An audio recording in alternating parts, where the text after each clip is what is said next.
Guys, umaga na pero taas pa ng buwan. Dito maliwanag na. Ayan guys, oh. Good morning.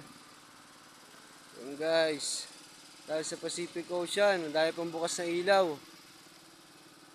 Sana pinagpala din sila. Guys, pinagpala din tayo kahit papaano.